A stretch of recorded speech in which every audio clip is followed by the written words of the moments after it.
বিসমিল্লাহির রহমানির রহিম। পরম করুণাময় ও অসীম দয়ালু আল্লাহর নামে শুরু।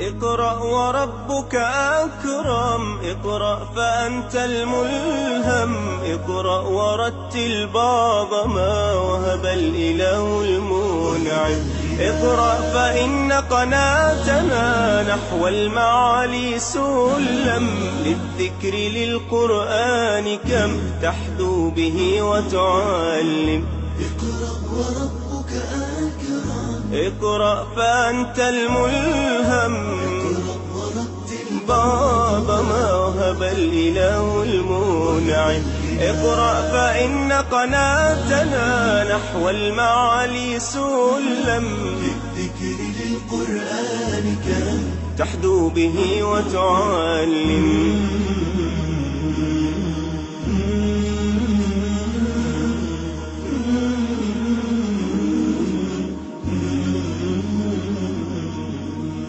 বিসমিল্লাহির রহমানির রহিম। আলহামদুলিল্লাহি রাব্বিল আলামিন ওয়াসসালাতু ওয়াসসালামু আলা সাইয়্যিদিল মুরসালিন নবিয়িনা মুহাম্মদ ওয়া আলা আলিহি ওয়া সাহবিহি আজমাইন, আম্মা বাদ।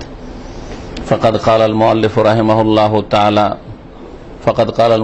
হাফিজাহুল্লাহু তাআলা মা ইয়াহরুমু আলাল মুহদিসি আমালুহু হুনাকা বাদুল আমাল ইয়াহরুমু আলাল মুসলিমি ইযা লাম ইয়াকুন আলা তাহারাতিন আন ইউজাওিলাহা লিশারাফিহা ওয়া মাকানাতিহা فالأشياء التي تحرم على المحدث حدثا أصغر أو أكبر مس المصحف الشريف إلى آخره।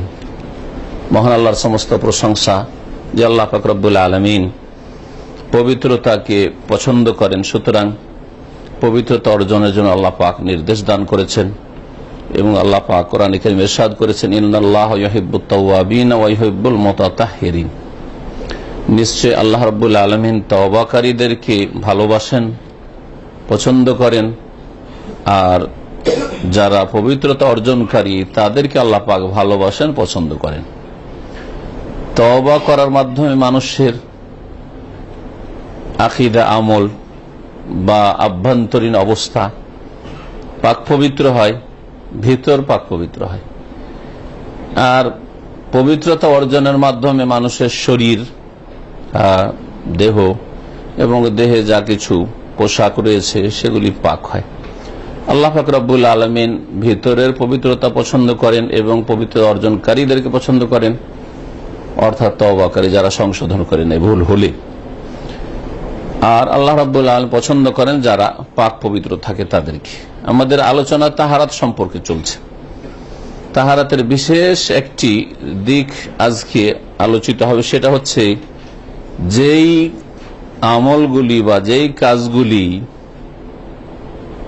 করা ওযুবিহীন অবস্থায় অথবা গোসল ফরজ থাকা অবস্থায়, ছোট নাপাকির অবস্থায় অথবা বড় নাপাকির অবস্থায় যেই কাজগুলি করা নাজায়েজ বা হারাম, এ সম্পর্কে আলোচনা। বলছেন লেখক, মা ইয়াহরুমু আলাল মুহদিসি আমালুহু, ওযুবিহীন ব্যক্তি অথবা গোসল ফরজ থাকা ব্যক্তির জন্য যেই কাজগুলি, যে আমলগুলি করা হারাম, এ সম্পর্কে আলোচনা।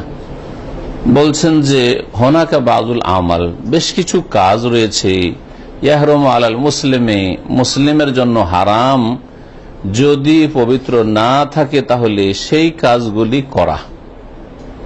পবিত্রতা না থাকে যদি, ছোট পবিত্রতা হচ্ছে ওযু অবস্থায় থাকে, আর বড় পবিত্রতা হচ্ছে যে গোসল ফরজ থাকে, গোসল করে নেওয়া। যেমন বড় নাপাকি হচ্ছে গোসল ফরজ থাকা কারণ, শরীর নাপাক, এমন নাপাক যে গোসল না করলে পাক হচ্ছে না, এটা হচ্ছে হাদাসে আকবার, বড় নাপাকি, বড় অপবিত্রতা। আর ছোট অপবিত্রতা হচ্ছে হাদাসে আসগার, গোসল ফরজ নাই কিন্তু ওযু নেই, ওযুবিহীন অবস্থাকে হাদাস আসগার, ছোট নাপাকি বলা হয়। পবিত্রতা না থাকলে যে কাজগুলি করা মুসলিমের জন্য হারাম, কেন হারাম ওই কাজগুলি করা? সেই কাজগুলির মর্যাদার জন্য এবং সেগুলির সম্মানের জন্য। সেগুলি সম্মান রয়েছে, মর্যাদা রয়েছে, সেগুলি মহত্বপূর্ণ কাজ, সেজন্য সেই কাজগুলি নাপাক অবস্থায় করা যায় না বা ওযুবিহীন অবস্থায় করা যায় না। বলছেন যেই কাজগুলি ছোট নাপাকি অথবা বড় নাপাকির অবস্থায় করা হারাম, ছোট নাপাকি অথবা বড় নাপাকির অবস্থায়, উভয় অবস্থায় করা হারাম যেই কাজগুলি, সেই কাজগুলির প্রথম কাজ হচ্ছে মাসুল মুসহাফিস শরীফ, কোরআনে কারীম স্পর্শ করা। মুসহাফ এমন কোরআনে কারীমকে বলা হয় যেটা শুরু হয়েছে সূরা ফাতিহা থেকে আর শেষ হয়েছে সূরা নাস থেকে, আর তাতে কোন রকমের তাফসীর বা অনুবাদ নেই। এটা হচ্ছে মুসহাফ। এই মুসহাফ নামটি তৃতীয় খলিফা উসমান বিন আফফান রাদিয়াল্লাহু তাআলা আনহু যখন কোরআনের কয়েকটি কপি তৈরি করেছিলেন এবং বিভিন্ন সেই যুগের বড় শহরগুলিতে এক একটি করে কপি পাঠিয়েছিলেন, মদিনার জন্য একটি কপি রাখিয়েছিলেন, মক্কায় একটি পাঠিয়েছিলেন, আর বাসরায় পাঠিয়েছিলেন, কুফায় পাঠিয়েছিলেন, আর শাম দেশে দামেস্কে পাঠিয়েছিলেন। তো এই 5টি যে কপি ছিল সেগুলিকে মুসহাফ বলা হয়েছে। মুসহাফের সংজ্ঞা এই জন্য বললাম যে মুসহাফ অনেকে না বুঝার কারণে কোরআনের সামান্য কিছু অংশ আছে, এই কিতাবে কোরআনের অংশ আছে, মাঝে মাঝে আয়াত আছে না নেই, তো বিনা উযুতে এটা ছোঁয়া যাবে না, যাবে না? ফিকহের কিতাব, এটা ফিকহের কিতাব, হাদিসের কিতাবে রাসূলুল্লাহ সাল্লাল্লাহু আলাইহি ওয়াসাল্লাম হাদিস আছে অথবা আয়াত আছে, মেলা আয়াত আছে, সহিহ বুখারীতে মেলা আয়াত আছে। স্পর্শ করা যাবে কি যাবে না বিনা উযুতে? বিনা গোসলে? গোসল ফরজে আছে। আমাদের দেশের মুসলিম ছুটি ইসলামিক বই গোসল ফরজে না পাকে আছে, স্বপ্ন দোষে আছে, ছোঁয়াই যাবে না, জানছেন না মাসলা। সেই জন্য একমাত্র কোরআনে কারীমের বৈশিষ্ট্য এটি। যদি কোরআনে কারীমের মতো এইটাও না গোসল ফরজে সেজন্য ছোঁয়া যাবে না, তো কোরআনের মর্যাদা দিয়ে দিলেন আপনি। ফাজাইল আমল ছোঁয়া যাবে না, তো কোরআনের মর্যাদা দিয়ে দেন ফাজাইল আমলকে আপনি।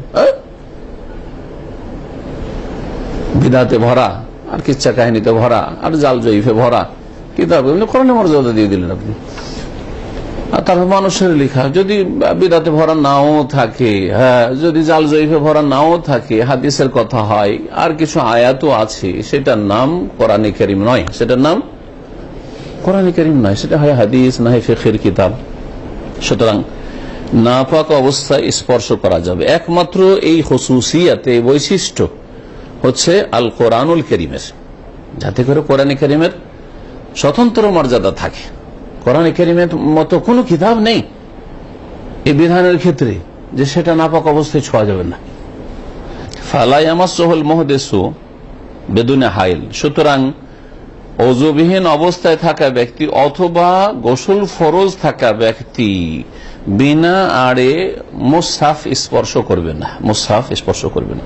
কোরআনে কারীমের মুসহাফের সংজ্ঞায় আরেকটা বললাম যে যাতে তাফসীর না থাকে, তাহলে বোঝা গেল যে 30 পারাই কোরআন থাকে, কোরআনে কিছু কিছু অংশ না, কিছু কিছু আয়াত নাই, বরং 30 পারারই তাফসীর আছে, কিন্তু সেটার নাম তাফসীর, কোরআন নয় সেটার নাম, বা তরজমা কোরআন, সেটা মুসহাফ নয়। এটা কোরআনে কারীমের বাংলা তরজমা আছে। এই ক্ষেত্রে আরো বেশি দ্বন্দ্ব হয় বাংলা ভাষাভাষীদের বা ভারত, বাংলাদেশ, পাকিস্তান মানুষদের। উর্দুতে তরজমা আছে, হিন্দিতে তরজমা আছে, অথবা তরজমা তাফসীর আছে, বাংলায় আছে, সেটা নাপাক অবস্থায় না ছোঁয়া যাবে না। ছোঁয়া যেটা যাবে না সেটা হচ্ছে কি বললাম, মুসহাফ, যেটা খালেস কোরআনুল কারীম। কোরআনে কারীমের সাথে যখন ওদের তাফসীরের সংযোজন হবে, তাফসীর মিশে আছে, তখন সেটার নাম আল কোরআনুল কারীম নয়, বা সেটার নাম মুসহাফ নয়। ভালো করে সুস্থ মস্তিষ্কে বুঝবেন, এইটাই হচ্ছে ফুকাহায়ে কেরামদের মত। এইরকম অমুসলিমদের হাতে দেওয়ার ব্যাপারে অমুসলিমদেরকে সাদা কোরআন দেওয়া যাবে না, এই মশলাটি এখানে উল্লেখিত নেই, কিন্তু এখানে যেহেতু এর সাথে সংশ্লিষ্ট মশলা, এটাও জানা অত্যন্ত গুরুত্বপূর্ণ। অমুসলিমের হাতে সাদা প্লেন কোরআন, সূরা ফাতিহা শুরু হয়েছে আর সূরা নাসে শেষ হয়েছে, গোটা কোরআন। এটা কোন অমুসলিমকে দেওয়া যাবে না, কোন হিন্দু, ইহুদি, খ্রিস্টান কাউকে দেওয়া যাবে না, কোন নাস্তিককে দেওয়া যাবে না। বরং মুশরিকের জন্য ছোঁয়া যায় না, কবর পূজারী মুশরিকের জন্য ছোঁয়া যায় নয়। যদিও তাদের ঘরে ঘরে কোরআন আছে, কিন্তু কোরআনের বাস্তবায়ন করে না। কোরআন শিরকে উৎখাত করা, নির্মূল করার জন্য, নিশ্চিহ্ন করার জন্য এজন্য তারা নিজের ঘরে শিরিক করে। হিন্দুরা যদি দুর্গা পূজা করে, দুর্গা পূজা করে, হুকুম একই, কিন্তু কি করবেন কি? যারা রক্ষক তারাই ভক্ষক, যারা কোরআনের খেদমতের দাবিদার তারাই কোরআন বিরোধী শিরকের ধর্ম পালন করে। বড় দুঃখজনক বিষয়।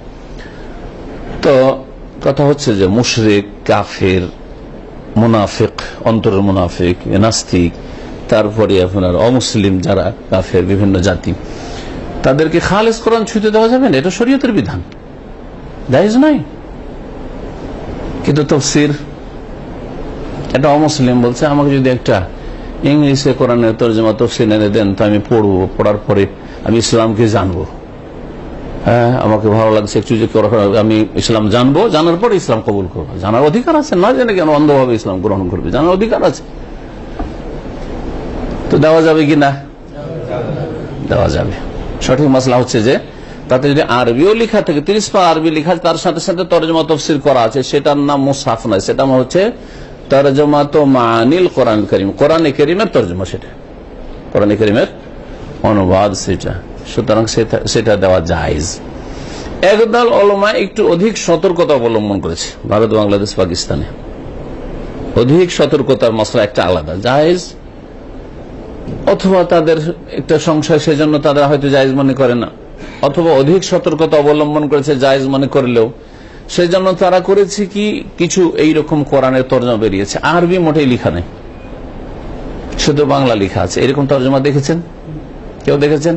শুধু বাংলা তরজমাটা আছে, ছোট্ট সাইজে, এইরকম সাইজে শুধু বাংলা তরজমা আছে, ওতে আরবি মোটেই লেখা নেই। এইরকম তরজমা কিছু বেরিয়েছে।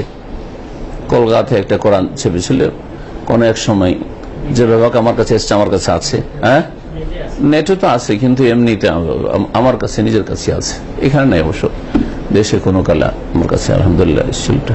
কিন্তু দেখলাম যে এই রকমের মিলিয়ে দেখলাম, এইরকম আরবিবিহীন কোরআনের তরজমা পড়ে মানুষ কিছুই বুঝতে পারবে না। কোরআনের ওপর, কোরআনে যে একটা আকর্ষণ আছে, তাসির আছে, সেটাও ভালোভাবে হবে না, যার ফলে লাভ নেই, লাভ নেই তাতে, শুধু শুধু তরজমাটা পড়ে লাভ নেই। কিন্তু আয়াতের সাথে মিলিয়ে, এই আয়াতের তরজমা এই হলো, আয়াতের তরজমা এই হলো, যদি এইভাবে মিলিয়ে পড়ে তো অনেক পার্থক্য আছে, অনেক পার্থক্য আছে।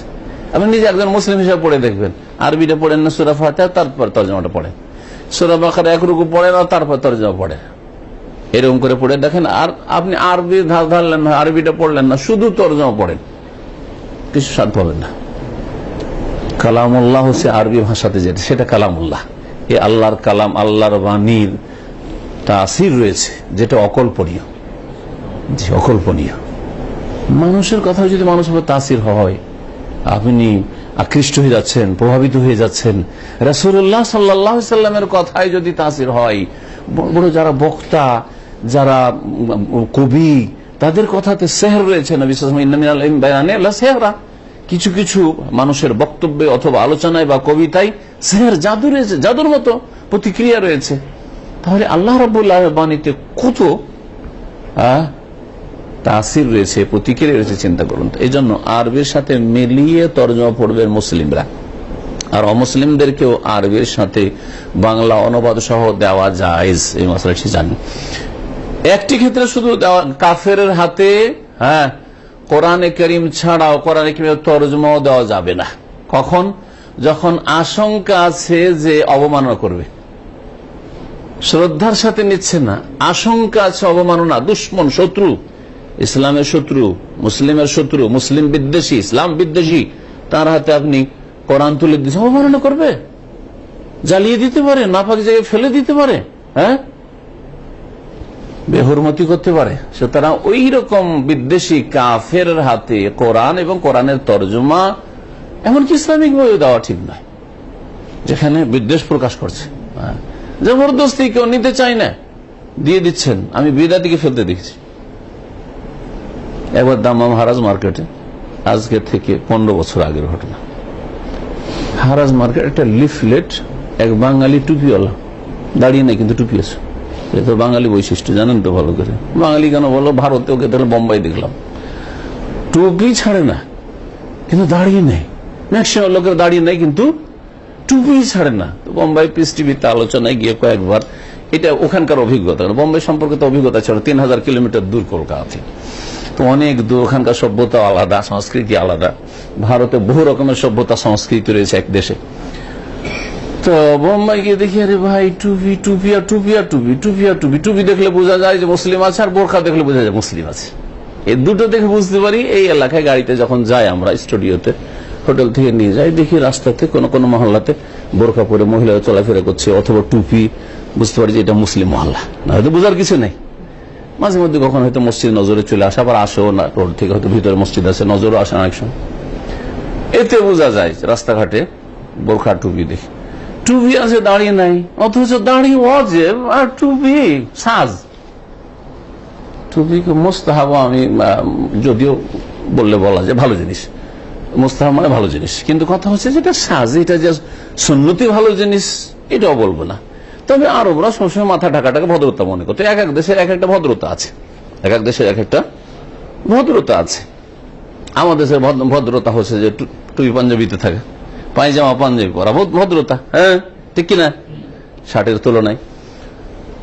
তো ওই রকমই আরবদের মাথা ঢাকা, সে পাগড়ি দিয়ে হোক, আর এই গুত্রা দিয়ে হোক, আর টুপি দিয়ে হোক, এটা হচ্ছে ভদ্রতা, মাথা খুলে চলাফেরা। এখনো সৌদি কেউ যদি মাথা খুলে চলে, সে হচ্ছে কি, হ্যাঁ অভদ্র না বলে বলেন যে নতুন সভ্যতা গ্রহণ করেছে তাদের, হ্যাঁ মডার্ন আর কি, নিউ জেনারেশন। আর ওদের বাপদাদার তরিকা হচ্ছে যে মাথায় একটা কিছু থাকতে হবে, এটা হচ্ছে আরব সভ্যতা এখন পর্যন্ত। তো এদিক থেকে বলা যায় টুপি, কিন্তু সেটা শরীয়তে নাই যে কোনো একটা গুনাহ করে দিল, আর এটা ডেলি গুনাহ হচ্ছে, ঠিক না। দেখলাম যে ভাই টুপি ছাড়ছে না, ওই টুপি দেখে চেনাতে ফায়দা হইতো, মাঝে মাঝে জুমা মসজিদ খুঁজতে হবে, ওই টুপি দেখেই জিজ্ঞেস করলাম, হিন্দুকে জিজ্ঞেস করতে কাজ হবে না, জমা মসজিদ কোথায়। তো টুপি দেখে বুঝতে পারলাম যে এগুলো আছে, মুসলিম আছে। ভাই জমা মসজিদ, তাই জমা মসজিদ আছে, এখানে আছে। তো কি বলে জিজ্ঞেস করবো, সহিহ আকীদার মসজিদ চাই। তো একটু হেকমত বললাম, আমাকে বলছি যে দেওবন্দি মসজিদ না বেরেলভি মসজিদ, দেওবন্দি না বেরেলভি, একটা কিছু বলবে। তো বলছে না না না, দেওবন্দি বেরেলভি না, আহলে হাদিস মসজিদ আছে। আলহামদুলিল্লাহ আলহামদুলিল্লাহ, বলছি এইটাই আমার টেকনিক আছে। জি। তো ওরা ওই মসজিদের দিকে যাবে, ও হেঁটে হেঁটে যেতে অনেকক্ষণ লাগবে, চলো আমাদের গাড়ি খালি আছে, উঠো আমাদের পৌঁছে দিও মসজিদে। মসজিদে গিয়ে জমা পড়লাম।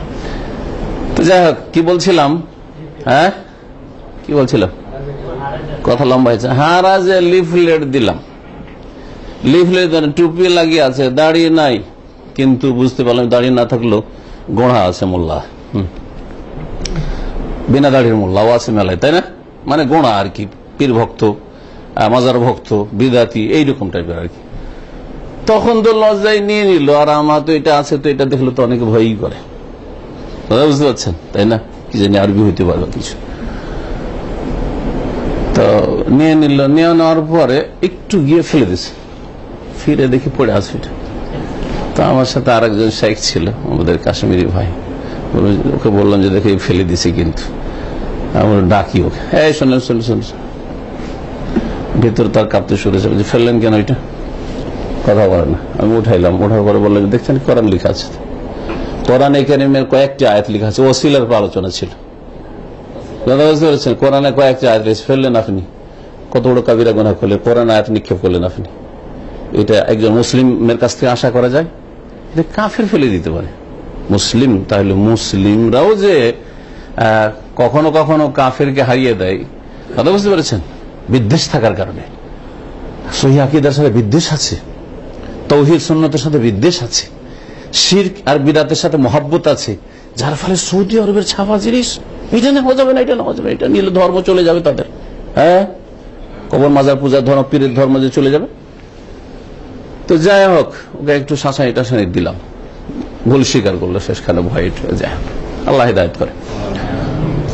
যেটা বলতে চাইছিলাম এই ঘটনা থেকে, যে অমুসলিম বিদ্বেষী তো হইতে পারে, আর বহু অমুসলিম বিদ্বেষী আছে, দিয়ে দিলেন কোরআন, দিয়ে দিলেন ইসলামিক বই, দিলে ফেলে অবমাননা করলো, হ্যাঁ নাপাক জায়গায় ফেলে দিল, পেশাব পায়খানে ফেলে দিল, করতে পারে না, পারে না। সুতরাং যাকে থেকে আপনি ইসলামিক বুক দিয়ে দিবেন, বিশেষ করে কোরআনে কারীম বা কোরআনে কারীম মানে কোরআনের তরজমা তাফসীর না দেবেন না। জি, ফিরে আসি আসল বিষয়ের দিকে। কোরআনে কারীম স্পর্শ করা মানে মুসহাফ 30 পারা কোরআন যাতে আছে, বিনা আড়ে, বিনা অজুতে বা বিনা গোসলে, গোসল ফরজ থাকা অবস্থায় ছোঁয়া জায়েজ নয়, হারাম। কারণ লিকাউলিহি তাআলা, মহান আল্লাহর বাণী। দলিল শুনেন এখন, সূরা ওয়াকিয়ার আয়াত নম্বর 79, মহান আল্লাহ ইরশাদ করেছে, লা ইয়ামাসসুহু ইল্লাল মুতাহহারুন, লা ইয়ামাসসুহু ইল্লাল মুতাহহারুন। তা স্পর্শ করে না বা করবে না, ইল্লাল মুতাহহারুন, একমাত্র পবিত্র ছাড়া, পবিত্ররা ছাড়া, যারা পবিত্র, যাদেরকে পবিত্র করা হয়েছে, মানে যারা পবিত্র, পবিত্ররা ছাড়া অন্যরা কেউ এই কোরআনে কারীম স্পর্শ করে না বা করবে না। দুটো অর্থ কেন করলাম? এটা আসলে ফেল মাজি, তাহলে ফেল মাজি শাব্দিক অর্থ হাল, বর্তমান অথবা ভবিষ্যৎ। হ্যাঁ, করে না, করে না বর্তমান, আগামীতে করবে না, এটা মোজারের অর্থ হইল, শাব্দিক অর্থ হইল। তাহলে একটা সংবাদ দেওয়া হচ্ছে, জুমলা খাবরিয়া। আর কখনো কখনো ফেল মোজারে বলে, হ্যাঁ, আমর বা নাহি উদ্দেশ্য করা হয়। করে না মানে করবে না, করিও না। লা ইয়ামাসসুহু ইল্লাল মুতাহহারুন, পাক পবিত্র ছাড়া অন্য কেউ কোরআনে কারীম স্পর্শ করিও না, এটা হচ্ছে নিষেধাজ্ঞা। তাহলে তো ফেল মোজারে বলে কখন নাফি বলে নাহি উদ্দেশ্য করা, যার আরবি গ্রাম নাফি বলে নেগেটিভ, মোজারের সেগা বলে নাহির উদ্দেশ্য, নিষেধাজ্ঞা উদ্দেশ্য করা হয় কোরআন এবং হাদিসে বিভিন্ন ক্ষেত্রে। কখনো কখনো দুই রকমই তর্জমা করা হয়েছে। যারা বলছেন যে এখানে কোরআনে কারীম সম্পর্কে আলোচনা আছে, তারা বলছে যে নাহি নিষেধাজ্ঞার অর্থে রয়েছে, অর্থাৎ পাক পবিত্র ব্যক্তিরা ছাড়া কেউ যেন কোরআনে কারীম স্পর্শ না করে, করিও না। নাহি গায়েবের অর্থে আছে, যদিও মোজারে সেগা। এইভাবে অর্থ করলে দলিল হবে যে নাপাক অবস্থায় কোরআনে কারীম স্পর্শ করা যাবে না। জি হ্যাঁ, কিন্তু আরেক দল তাফসীর করছে, এটা অধিকাংশ উলামাদের মত, কিন্তু একদল গবেষক উলামারা বলছেন যে এখানে আলোচনা লৌহে মাহফুজ সম্পর্কে। আলোচ্য বিষয় কি? কোরআনে কারীম, মুসহাফ নয়, কি লৌহে মাহফুজ। লৌহে মাহফুজ কোথায় আছে? আল্লাহ পাক রব্বুল কাছে, আসমান, 7 আসমানের উপরে।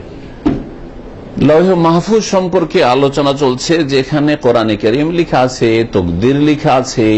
হ্যাঁ, লা ইয়ামাসসুহু, সেই লৌহে মাহফুজ সুরক্ষিত ফলক স্পর্শ করতে পারে না একমাত্র ওই সব মালায়েকা ফেরেশতারা ছাড়া যাদেরকে আল্লাহ পবিত্র করেছেন, যাদের দ্বারা কোনো গুনাহ হয় না, যারা সব সময় পাক পবিত্র, যারা কখনো নাপাক হয় না। এটা সংবাদ, স্পর্শ করে না পবিত্ররা ছাড়া, মানে ফেরেশতারা ছাড়া লৌহে মাহফুজ কেউ স্পর্শ করতে পারেন না। কেন বলা হয়েছে? যে জিন শয়তানের মাধ্যমে গায়েব জেনে নেবে, হ্যাঁ, গণকের মাধ্যমে, আর গণক জানে জিন শয়তান থেকে। জিন শয়তান যেতেই পারে না, তো জিন শয়তান লৌহ মাহফুজ পর্যন্ত যেতেই পারে না, তাহলে কি করে মানুষের ভাগ্য জানবে? না মানুষ স্পর্শ করতে পারে, না জিন স্পর্শ করতে পারে, না সেখানে যেতে পারে, একমাত্র মালায়েকা স্পর্শ করে। লা ইয়ামাসসুহু ইল্লাল মুতাহহারুন। মক্কার কাফেররা বলতো যে মুহাম্মদ সাল্লাল্লাহু আলাইহি সাল্লাম এইসব কোরআন কারো কাছ থেকে শিখে আসছে, কেউ তাকে শিখাচ্ছে। আল্লাহ বলছেন যে কি করে শিখাবে? সেখানে তো মালায়েকা ছাড়া কেউ পৌঁছিতে পারে না, মালায়েকা ছাড়া কেউ পৌঁছিতে পারে না, তাকে কোন জিনও শিখাতে পারে না, মানুষও শিখাতে পারে না, কোথেকে এনে দিবে তাকে? লা ইয়ামাসসুহু ইল্লাল মুতাহহারুন। লা ইয়ামাসসুল মুতাহহারুন আগের অর্থ করলে দলিল হবে যে নাপাক অবস্থায়, মানে বিনা উযুতে অথবা বিনা গোসলে কোরআনে কারীম ছোঁয়া যাবে না। আর দ্বিতীয় যদি অর্থ করেন, তাহলে এটা যেন খবর দেওয়া হচ্ছে জুমলা খাবরিয়া, যে লৌহে মাহফুজ ফেরেশতারা যারা পাক পবিত্র, তাদের ছাড়া কোনো জিনও ছুঁতে পারে না, আর কোন মানুষের হাত সেখানে যেতে পারে না। আল মুতাহহারুন মানে আল মুতাতাহহিরুনা মিনাল হাদাসে জানাবাতান আও গায়রিহা আলা কওলি বাযিল উলামা বলেই দিয়েছেন লেখক। বলছেন মুতাহহারুন মানে হচ্ছে যারা পবিত্রতা অর্জনকারী নাপাকি থেকে, সেটা বড় নাপাকি জানাবাত গোসল ফরজ হওয়ার হোক অথবা অন্য নাপাকি ওযু না থাকার নাপাকি হোক, আলা কওলি বাযিল উলামা কিছু উলামাদের মতে, কিছু উলামাদের এটা মত যে নাপাক অবস্থায় কোরআন স্পর্শ করা যাবে না। এটা এই আয়াত থেকে বোঝানো হয়েছে সূরা ওয়াকিয়ার। ওয়া হাত্তা লাউ ফুসসিরাতিল আয়া, বলছেন যে যদিও এই আয়াতের তাফসীর এটা করা হয় বিআন্নাল মুরাদ বিহিল মালায়েকা, মুতাহহারুন বলতে মালায়েকা ফেরেশতাকে বোঝানো হয়েছে, ফাইন্না যালিকা ইয়াতানাওয়ালুল বাশার বিদালালাতিল ইশারা, যদি ফেরেশতারাও বলা হয় ফেরেশতারা যেখানে পাক তারাই স্পর্শ করে লাউহে মাহফুজ, তো মানুষও ইশারা ইঙ্গিতে এর অন্তর্ভুক্ত, মানুষও স্পর্শ করতে পারবে না নাপাক অবস্থায়। এটা দলিল বলা যেতে পারে। জি হ্যাঁ, একদল ওলামারা, যা অধিকাংশ ওলামারা বলছেন যে বিনা উজুতে বিনা গোসলেতে ছোঁয়া যাবে না বড় নাপাকিতে, কিন্তু ছোট নাপাকি উজু নেই সেই অবস্থায় কোরআন ছোঁয়া যাবে কিনা এই মাসলাতে ইখতিলাফ বিশেষ করে আছে।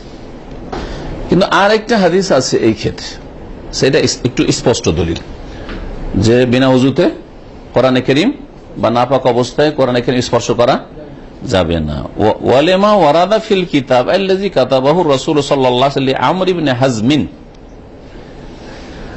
আর সেই দলিলের ভিত্তিতে যা বর্ণিত হয়েছে ওই চিঠিতে, আল কিতাব মানে চিঠিতে যা রাসূলুল্লাহ সাল্লাল্লাহু আলাইহি সাল্লাম লিখেছিলেন আমর ইবনে হাজমের উদ্দেশ্যে, কি লিখেছে, লা ইয়ামাসসুল মুসহাফা ইল্লা তাহিরুন, পবিত্র ব্যক্তি ছাড়া মুসহাফ যেন কে স্পর্শ না করে। এখানে মুসহাফ স্পষ্ট হয়ে গেছে, হু নাই যে সেটা মানে কি লৌহে মাহফুজ না কোরআন, দ্বিমত হওয়ার ওখানে সম্ভাবনা আছে, কিন্তু এখানে তো মুসহাফ ক্লিয়ার, তাই না?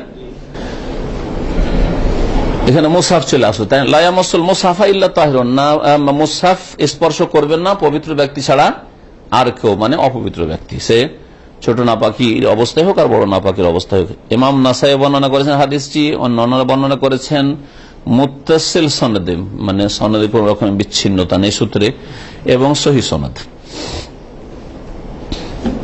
এই ছিল তাহলে দলিল। আরেক দল ওলামারা বলছেন যে বিনা উজুতে কোরআন স্পর্শ করা যাবে।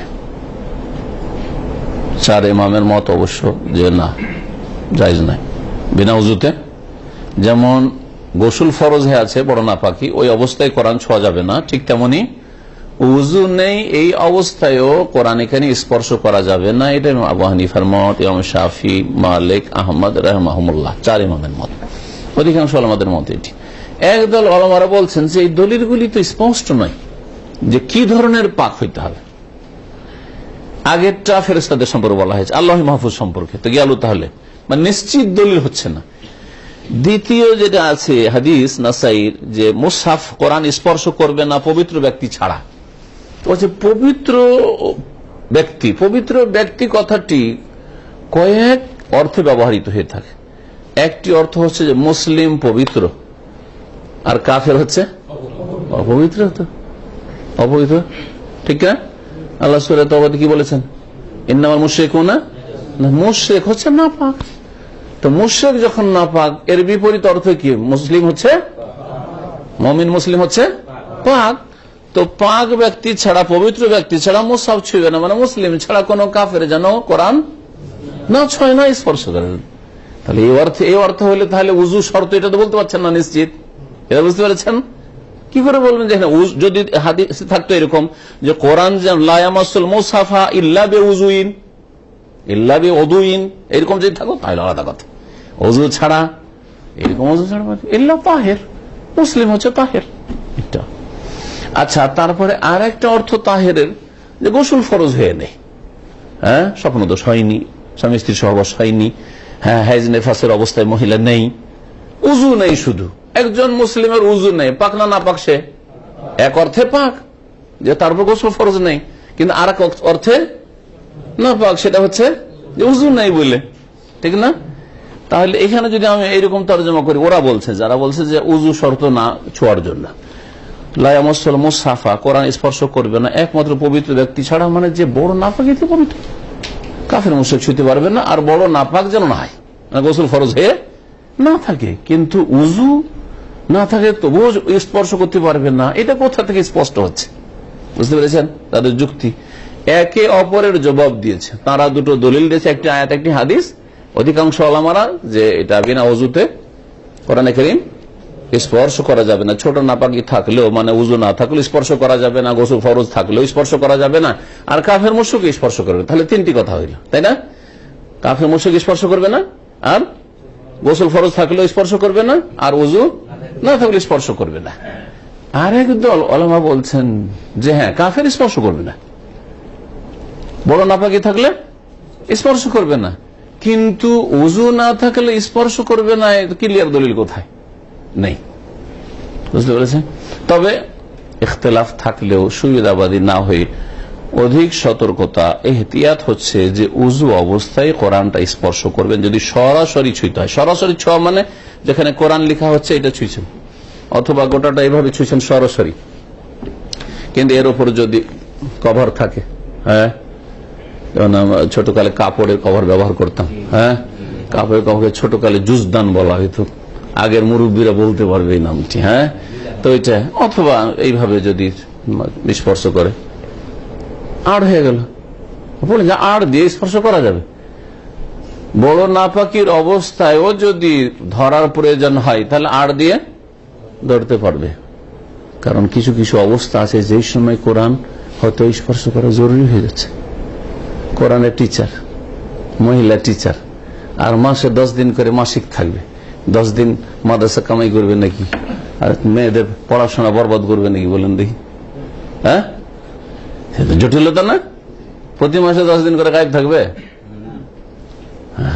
তখন মশলা সম্পর্কে অন্যভাবে চিন্তা করতে হবে।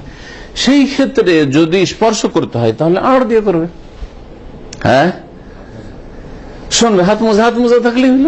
জি হ্যাঁ, হাত মোজা থাকলে সবার জন্য আম ভাবে বলছে না, কিন্তু কথা হচ্ছে যে প্রয়োজনের ক্ষেত্রে। আর উযু না থাকলে, উযু নাই ঠান্ডার দিনে পৌষ মাঘ মাসে উযু না করে কোরআন ছুঁবে না, অনেকের ক্ষেত্রে, অধিকাংশ লোকের ক্ষেত্রে জটিলতা, ঠিক না? ও ঠান্ডাতে উযু করতে পারছে না বলে অলসতার কারণে কিছুটা কোরআন পড়তে পড়লো না এই সময় রমাবার আগে না, তা আপনার একটা ইখতিলাফি মাসলা ইবাদতটার জন্য বড় বাধা হয়ে দাঁড়াচ্ছে।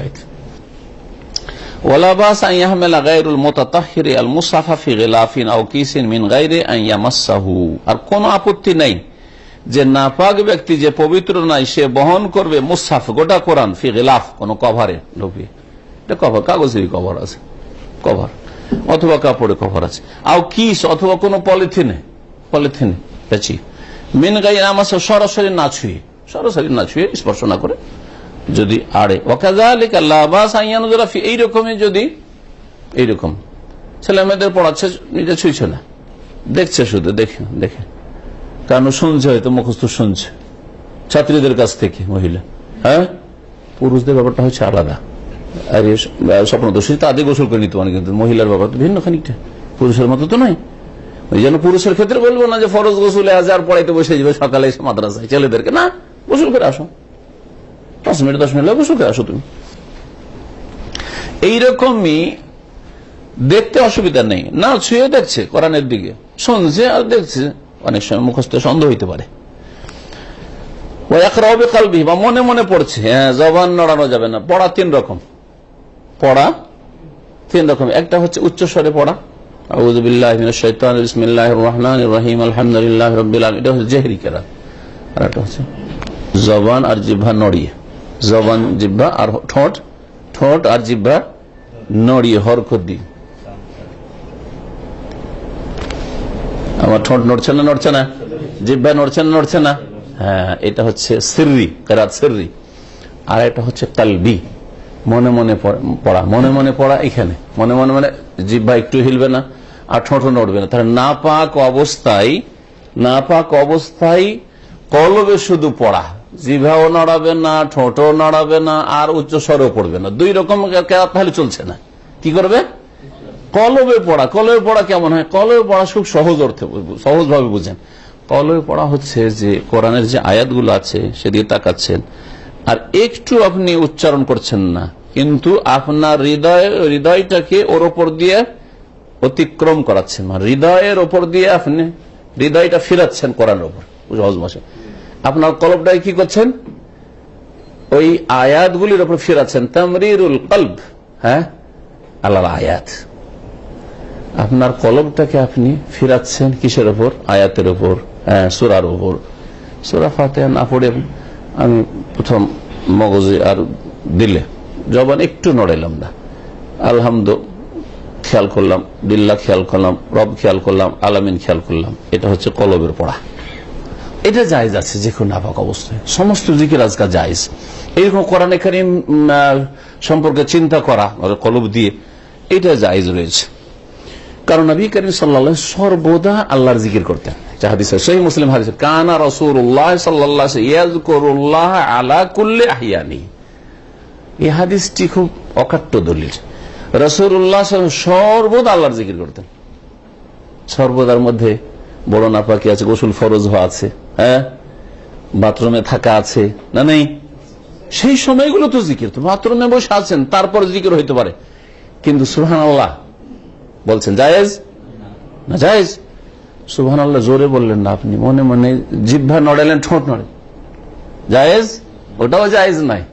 কিন্তু কলবে সুবহান মানে পবিত্র বা পবিত্রতা ঘোষণা করা, আর আল্লাহ আল্লাহ আল্লাহ পবিত্রতা ঘোষণা করছে, এটা জবানের না, কলবে শুধু নিয়ে আসলেন, খেয়াল নিয়ে আসা, অন্তরে বসানো এই কথাটি, এটা হচ্ছে জিকরে কলবি। তো রাসূলুল্লাহ সাল্লাল্লাহু আলাইহি ওয়াসাল্লাম এই রকমের আল্লাহর স্মরণ সর্বদা অন্তর রাখতেন। কখনো তার হৃদয় থেকে, অন্তর থেকে আল্লাহর স্মরণ গায়েব হয়ে যেত না। এটা প্রত্যেক মুসলিমের চেষ্টা করা উচিত, যাতে গুনাহ থেকে বেঁচে থাকতে পারবেন। কারণ যারা গুনাহ করে তারা দীর্ঘ সময় আল্লাহকে কলব থেকে বের করে দেয়, দিমাগ থেকে বের করে দেয়।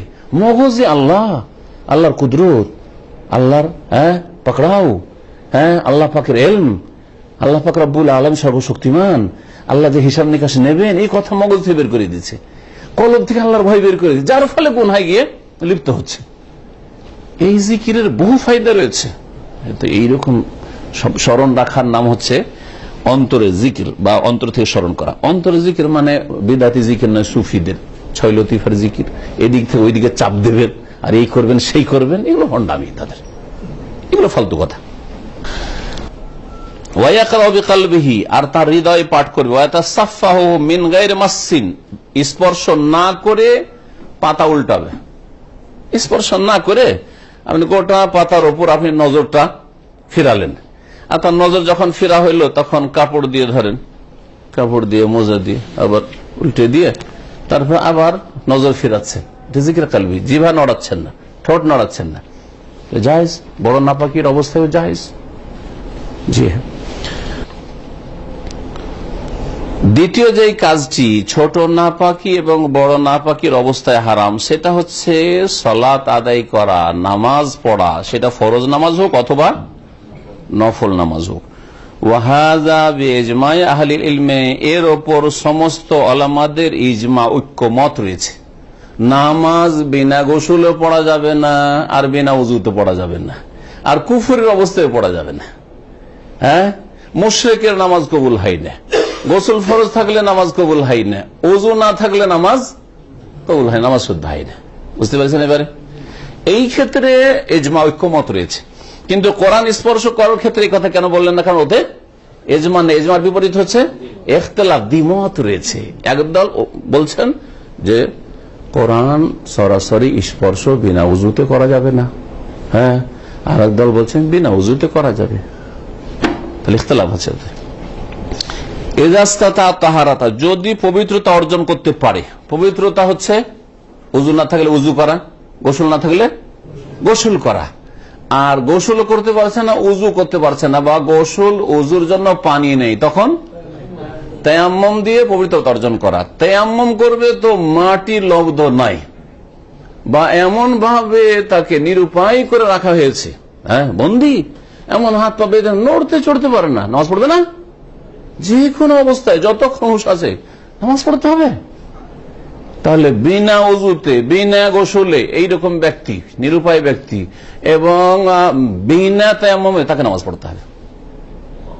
এই আলোচনা থেকে আপনি চিন্তা করেন যে আমাদের সমাজের অধিকাংশই বেনামাজির নামাজ না পড়ার বাহানা হচ্ছে যে কাপড় খারাপ, কি কাপড় ঠিক নেই, বেনামাজিদের বাহানা কি কাপড় ঠিক নাই। রসিকতা করে আমি একটা বক্তব্য বলেছি এই জন্য যে মহিলাদের কাপড় খারাপ থাকে এক সপ্তাহ, আর বেনামাজিদের কাপড় খারাপ থাকে সারা জীবন, সারা জীবন গোটা বছর নাফাক এদের কাপড় থাকে। এত নোংরা এরা যেদের না সারা বছর নাফাক থাকে। তাহলে পবিত্রতা অর্জন করতে পারলে পবিত্রতার শর্ত রয়েছে, কিন্তু পবিত্র কেউ যদি না করতে পারে তাহলে কি তার নামাজ মাফ না? কখন নামাজ মাফ নেই। সাহাবায়ে কেরামরা যখন তায়াম্মুমের বিধান নাযিল হয়নি আর পানি ছিল না, এক জায়গায় গিয়ে অবস্থান করলেন নবী সাল্লাল্লাহু আলাইহি ওয়াসাল্লামের সাথে, ফাসাল্লাউ বিগাইরি উযুইন, সহিহ বুখারী হাদিস আছে। বিনা উযুতে তারা নামাজ পড়ে নিয়েছিলেন, আর তখন তায়াম্মুমের হুকুম নাযিল হয়নি। কিছু লোক একটু লেট হয়েছে, তাদের নামাজ পড়া হয়নি, অধিকাংশ লোক নামাজ পড়ে ফেলেছিল। এইভাবে নবী সাল্লাল্লাহু আলাইহি ওয়াসাল্লাম বললেন যে আবার তোমার নামাজ পড়ো। তারপরে তায়াম্মুমের আয়াত নাযিল হইল, ফাতায়াম্মামু সাইদান তাইয়্যিবা, ওই সফরে তায়াম্মুমের আয়াত নাযিল হয়েছিল, যাতুর রিকার যুদ্ধ ছিল। মহান আল্লাহ ইরশাদ করেছেন যে নামাজের জন্য সালাতের জন্য উযু শর্ত, এই মর্মে সূরা মায়েদার আয়াত নম্বর 6, ইয়া আইয়ুহাল্লাযীনা আমানু ইযা কুনতুম ইলাস সালাত, হে মুমিন সকল যখন তোমরা সালাতের উদ্দেশ্যে দাঁড়াবে, মানে সালাতে দাঁড়াতে চাইবে, এখন আমি নামাজ পড়ব, ফাগসিলু ওজুহাকুম, তখন তোমরা প্রথম ফরজগুলি আল্লাহ রাব্বুল আলামিন উল্লেখ করেছেন, ফরজ অঙ্গগুলি, যে অঙ্গগুলি ধোয়া বা মাসে করা ফরজ, তোমাদের চেহারাগুলি ধৌত করে নিবে। ওয়াইদিয়াকুম ইলাল মারাফিক, তোমাদের হাতগুলি ধৌত করবে কনুই সহ। ওয়ামসাহু বিরুস, তোমাদের মাথাগুলি মাসা করবে, মাসে করবে তোমাদের মাথার, পুরো মাথার। ওয়ারজুলাকুম ইলাল কাবাইন, তোমাদের পা ধৌত করবে টাকনা সহ। ওয়াইন কুনতুম জুনুবান, আর তোমরা যদি বড় নাপাক হয়ে যাও, মানে গোসল ফরজ তোমাদের হয়ে যায়, জুনুব মানে হচ্ছে স্বপ্নদোষ হয়ে যাও, অথবা স্বামী স্ত্রীর সহবাস, ফাত্তাহারু, তাহলে তোমরা পবিত্রতা অর্জন করে নাও। সূরা মাইদার আয়াত। আব্দুল্লাহ বিন উমর রাদিয়াল্লাহু তাআলা আনহু হতে বর্ণিত, এসি বন্ধ করলেন কেন, চালন গরম আছে, একটু ওই বাড়িয়ে দেন। আন্নান নবী সাল্লাল্লাহু আলাইহি ওয়াসাল্লাম, নবী সাল্লাল্লাহু আলাইহি ওয়াসাল্লাম বলেছেন, লা ইয়াকবারুল্লাহু সালাতান বিগাইরি তাহুরিন, আল্লাহ সালাত কবুল করেন না বিনা পবিত্রতায়, বিনা পবিত্রতা অর্জন করাই। আর পবিত্রতা হচ্ছে গোসল, পবিত্রতা হচ্ছে উযু। সুতরাং যেমন গোসল ফরজ হয়ে থাকলে নামাজ কবুল হয় না, নামাজ কবুল হয় না মানে নামাজ শুদ্ধই হয় না, আর ওই রকমই উযু না থাকলে সালাত হয় না। কেউ যদি ভুলে মনে করেছে উযু ছিল, ভুলে নামাজ পড়ে নিয়েছে, পরে খেয়াল হচ্ছে আমার আসলে তো উযু ছিল না আমার, তো কি নামাজ হয়ে যাবে না আবার পড়তে হবে? নামাজ হবে না, নামাজ হবে না, কারণ তবু হবে না। যদি মনে হয়ে যায় তো তার মাফ নেই, যদি না মনে হয় তো আল্লাহর কাছে সে মাজুর, কারণ মনে হয়নি। কিন্তু মনে হয়ে গেলে ওই নামাজ আসলে সহিহ, এই জন্য কবুল হওয়া মানে শুদ্ধ হয়নি, নামাজই শুদ্ধ হয়নি। বিনা উযুতে বিনা গোসলে নামাজ শুদ্ধ হয় না, মনে রাখেন। হাদিস সহিহ মুসলিমের অন্যান্য কিতাবে রয়েছে, তিরমিজির হাদিস রয়েছে, তিরমিজিতে এইটি প্রথম হাদিস, এই হাদিসটি অন্য ভাষার একটু রয়েছে। লাকিন্নাল আলিম আল আমির ইযা সাল্লা মিন গায়রি তাহারাতিন ইয়াসামু ওয়া ওয়াজদিরু, পার্থক্য হচ্ছে একজন জানছে যে আমার উযু নেই, তারপর বিনা উযুতে নামাজ পড়ে নিল, তাহলে সেই ব্যক্তির সালাতও শুদ্ধ হইল না এবং গুনাহগার হইল। আর ভুলে গিয়ে কেউ যদি নামাজ পড়ে নাই, পরে খেয়াল হয় যে আমি তো বিনা উযুতে নামাজ পড়েছি, আমার তো উযু আগেই নষ্ট হয়েছিল, তাহলে সে গুনাহগার হবে না, কারণ যেহেতু ভুলবশত করেছে, কিন্তু তার নামাজ ওর মতোই হবে না। পার্থক্য বলছেন, তবে যেই ব্যক্তি জানছে এবং ইচ্ছাকৃত এজা সাল্লাব মিন গায়রি বিনা তাহারাতে, বিনা পবিত্রতা যদি সালাত আদায় করে নেই, ইয়া আসামু, তাহলে গুনাহগারও হবে, ওয়া ইউআযযারু, এবং তাকে শাস্তিও দিতে হবে। শাস্তি কে দিবে? সরকার দেবে। তো মুসলিম ভালো সরকার হইতে হবে, তাহলে শাস্তি দেওয়ার সরকার হইতে হবে, এই যোগ্যতা ওই সরকারে থাকতে হবে।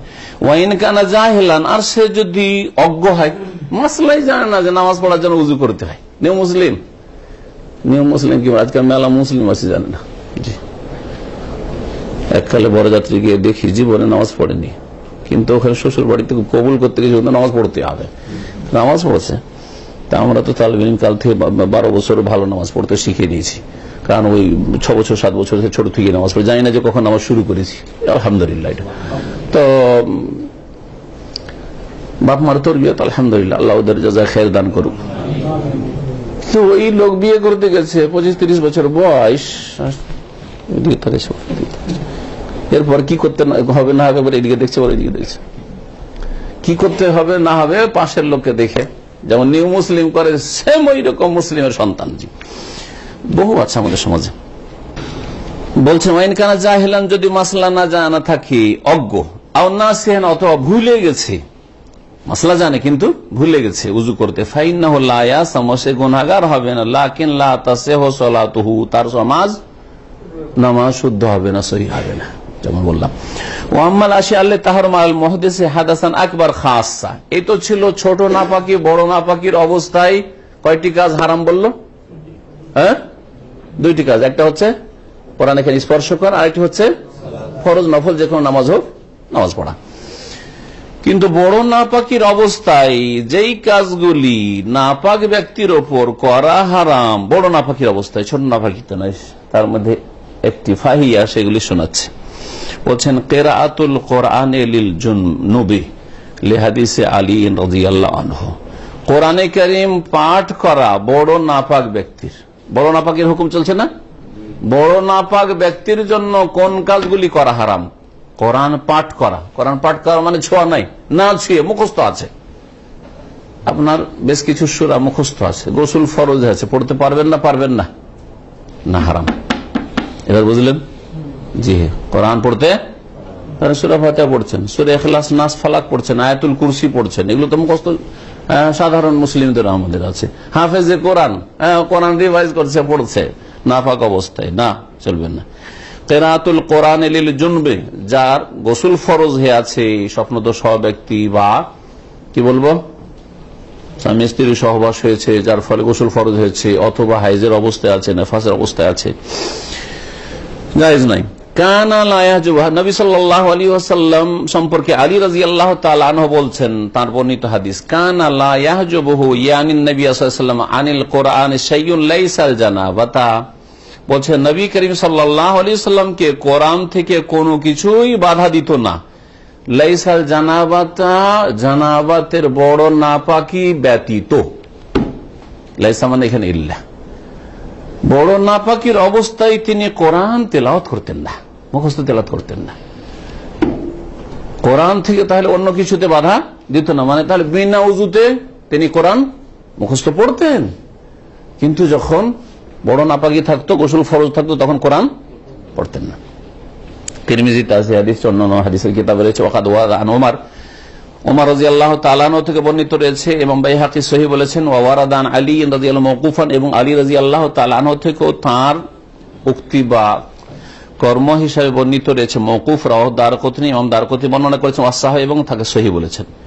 তাহলে এটি হচ্ছে ওমর রাদিয়াল্লাহু তাআলা আনহু থেকে, আলী রাদিয়াল্লাহু তাআলা আনহু থেকে বর্ণিত, এবং নবী সাল্লাল্লাহু আলাইহি ওয়াসাল্লাম সম্পর্কে আলী রাদিয়াল্লাহু তাআলার বক্তব্য। আম্মাল হায়েদ ওয়ান নফাসা ফালাহুমাল কিরাআতু লিআদমি দালিল মানে। এখন বাকি থাকলো ঋতুবতী মহিলা বা নেফাস, ছেলে মেয়ে ভূমিষ্ঠ হওয়ার পরে যে ব্লিডিং হয়ে থাকে, প্রসূতি, একে আরবিতে নেফাস বলা হয়। নেফাসের অবস্থায় বা হায়েজের অবস্থায় কোরআন পাঠ করতে পারবে কিনা, এই মর্মে ইখতিলাফ রয়েছে, একদল জনবির মতই করেছেন, আর একদল বলছেন না, জনবির মতো না। জনবি মানে কি বললাম, স্বপ্নদোষ হয়ে গোসল ফরজ, অথবা স্বামী স্ত্রী মিলনে গোসল ফরজ হয়েছে, একে জনবি বলা হয়। আর দল বলছেন না, জনবিতে আর ঋতুবতী মহিলা, নেফাস অবস্থায় থাকা মহিলার মাঝে পার্থক্য রয়েছে। কারণ একজন লোকের স্বপ্নদোষের কারণে গোসল ফরজ হওয়া বা স্বামী স্ত্রী মিলনে গোসল ফরজ হওয়া, চট করে গোসল করে নিলেই পাক হয়ে গেল। কিন্তু ঋতুবতী মহিলা সপ্তাহ 10 দিন কন্টিনিউয়াস নাপাক থাকছে। নেফাসের অবস্থায় মহিলা 20-22 দিন থেকে শুরু করে 40 দিন পর্যন্ত নাপাক থাকতে পারে, তো এতদিন ধরে কোরআন পড়তে পারবে না? প্রশ্ন। আর বিশেষ করে একটু আগে যে ইঙ্গিত করলাম, যদি সে হাফেজা হয়, ভুলে যাওয়ার আশঙ্কা আছে, যদি কোরআনের শিক্ষিকা হয়, তাহলে এতগুলি ক্লাস কামাই করলে ওই মেয়েগুলো কি করে মানুষ হবে? তারপরে কি রাখবে ওকে, আমি মাসে 10 দিন আসবো না, রাখবে না? তো বলছেন যে, একদল বলছেন যে না, ঋতুবতী মহিলারা, নেফাসের অবস্থায় থাকা মহিলাও জন্মির মতো, মানে জন্মি অবস্থায় যে নাপাকি হয়ে থাকে ওই রকমই তারাও কোরআন পড়তে পারবেন না, না দেখেও পড়তে পারবেন না। কিন্তু লেখক বলছেন যে ঋতুবতী মহিলা, দ্বিতীয় মতটি তিনি প্রাধান্য দিয়েছেন, এবং নেফাস অবস্থায় থাকা মহিলা ফালাহমাল কেরাত, তাদের জন্য কোরআন পাঠ করা জায়েজ রয়েছে। বলছেন লে আদামি দলিল, মানে বাধা দানের কোন দলিল নেই। জন্মী অবস্থায় নবী সাল্লাল্লাহু আলাইহি ওয়াসাল্লাম কোরআন পড়তেন না, কিন্তু ঋতু অবস্থায় নবীর বিবিগণ কোরআন পড়তেন না, এই রকমের কোন দলিল নেই। ওয়ামা ওয়ারাদা মিনাল আহাদিস মানিয়াতি ফাদাইফা, আর কিছু হাদিস যেগুলি বর্ণনা করা হয়েছে, যেগুলোতে বাধা দেওয়া হয়েছে যে ঋতু অবস্থায়, মাসিক অবস্থায় কোরআন পড়বে না বা নেফাস অবস্থায়, সেই হাদিসগুলি সহিহ নয়, বরং দুর্বল, জয়ীফ। এটা বলছেন লেখক। তাহলে এতে আমরা দুটো মত পেলাম, অধিক সতর্কতা তো অবশ্যই, কিন্তু কথা হচ্ছে যে শরীয়তে একদল জায়েজ বলেছেন, তারপরে যেমন বললাম যে বিশেষ বিশেষ অবস্থায় যাদের কথা বললাম, যারা কোরআন পড়ায় অথবা কোরআন হেফজ করে, তাদের জন্য এইরকম ক্ষেত্রে এই মাসলার উপর আমল করাটাই হচ্ছে ভালো, যাতে করে কোরআন ভুলে না যায় বা ক্ষতি না হয় তার কারণে। তারপর বলছেন আইয়াতাকাল্লামাল মুহাদ্দিসু বিমা ওয়াফাকাল কোরআন ইন লাম ইয়াকসুদিল কোরআন বাল আলা ওয়াজহি যিকরি। আর একটি মাসালা হচ্ছে যে কোরআন তেলাওয়াত নাপাক অবস্থায় করবে না, কিন্তু কোরআনে কারীমের আয়াতের কোন কোটেশন পেশ করা।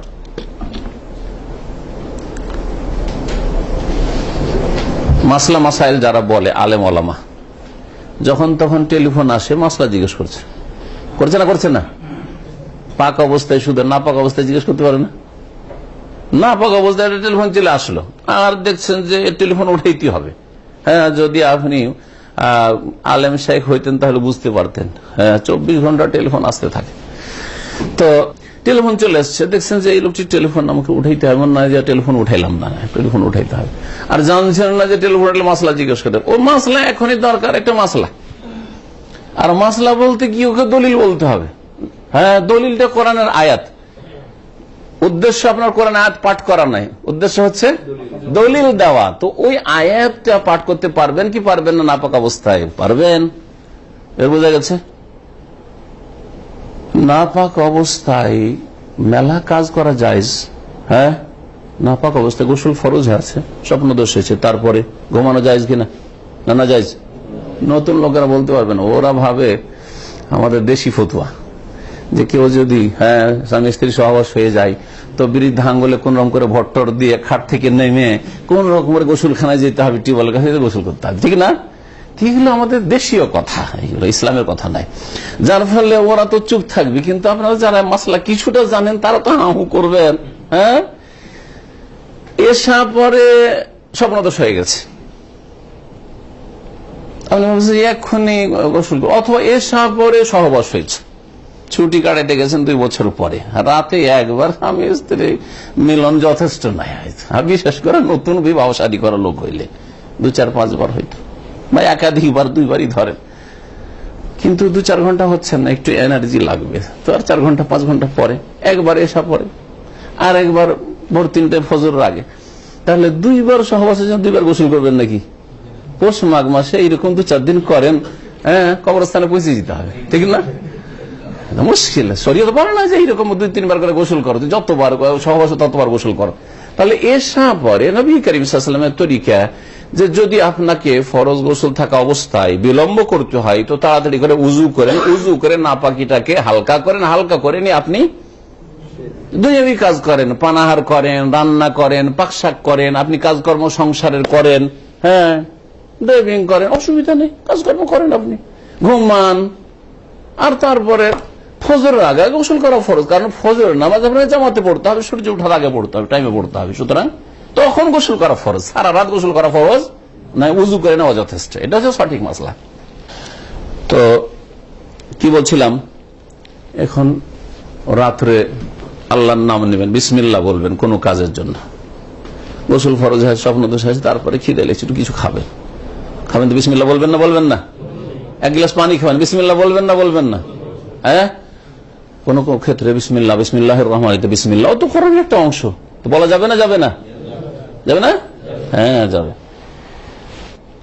তো বলছেন যে নাপাক ব্যক্তি যদি কোরআনের অনুকূলে কথা বলে, মানে এমন কথা বলে যেটা কোরআনের আয়াতের কিছু অংশ হয়তো, ইনলাম ইয়াকসুদুল কোরআন, কিন্তু তার কোরআন তেলাওয়াত উদ্দেশ্য নাই, বরং বাল আলা ওয়াজহি যিকর, জিকিরের জন্য।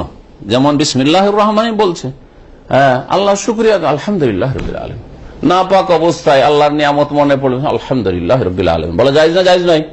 তেলাওয়াত করছেন না আপনি, আল্লাহর শুকরিয়া আদায় করছেন আপনি। কারণ মা আয়েশা রাদিয়াল্লাহু তাআলা আনহা থেকে বর্ণিত, আন্নান নবী সাল্লাল্লাহু আলাইহি ওয়াসাল্লাম কানা ইয়াযকুরুল্লাহ আলা কুল্লি আহইয়ানিহি, নবী করিম সাল্লাল্লাহু আলাইহি ওয়াসাল্লাম আল্লাহর জিকির আজকার করতেন প্রত্যেক মুহূর্তে, যে হাদিসটা একটু আগে বললাম, মুত্তাফাকুন আলাইহি, বুখারী মুসলিমের হাদিস। 2 নম্বর কাজ যেটি বড় নাপাকি অবস্থায় হারাম, হ্যাঁ, সেটা হচ্ছে মসজিদে অবস্থান করা। মসজিদে অবস্থান করা, মসজিদ দিয়ে অতিক্রম যদি করতে চান, একটা হচ্ছে অতিক্রম করা। দেখি আপনাদের একটু একটু করে পরীক্ষা করি। মসজিদের এপার থেকে ওপারে যেতে হবে, কিন্তু গোসল ফরজ হয়ে আছে, যাওয়া যাবে কি যাবে না? হ্যাঁ, যাবে না যাবে না? যাবে। কেমন করে? দলিল আছে না শুধু যুক্তি? শুনছি, ঠিক আছে চলেন, শুনে মশলাটা ঠিক জানা আছে। আল্লাহ কোরআন এটা বলছে,